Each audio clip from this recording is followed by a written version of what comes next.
I think I, as well as the faculty, staff, and students here, just feel immensely disappointed that it kind of got to this point.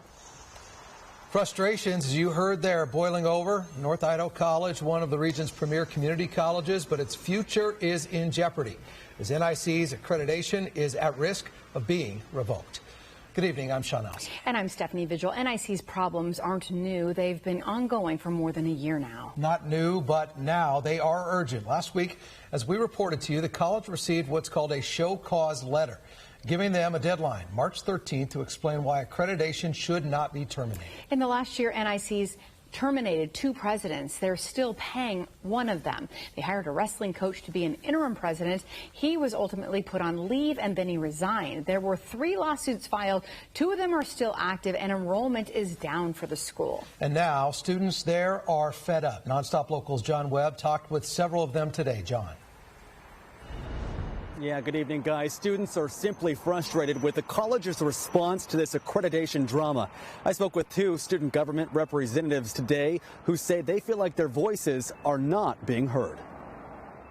To see it kind of come between the governance of a college is just baffling to me. That shouldn't be the case. Damian Maxwell, the student body president, says with everything on the line, this is simply a political match between a few board members. Politics aside, wherever you stand with politics doesn't matter when you're trying to work in the favor of the students. And those students are uneasy about all of this. As a student, ideally, you'd be able to, meet new people, go to your classes and everything, and not have to worry about if the management of the college is going to mess something up for you as far as the money you're spending to go to the school or just your transferability. The student pro temp Alex Elliott says this has become stressful for students. In fact, they decided to take matters into their own hands. According to Elliott, the student government passed a resolution of no confidence.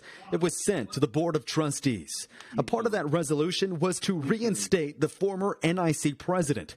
I asked Elliott if the board responded. They have not. No, we haven't received any. Even after urging the board, are you going to respond to the resolutions? We haven't received that. No response to the student government, not even a regular student who recently spoke before the board. I am just really frustrated by the way the Board of Trustees is behaving because a lot of us students are, taking time to tell them how we feel and voicing these frustrations with, our money being wasted, them doing things that are illegal. Students I spoke to today are happy with the administration's response. But the Board of Trustees, no, I think we've been consistently ignored. A reoccurring feeling that was echoed by every student I spoke to. But with all of this filling the minds of these students, one thing is for certain.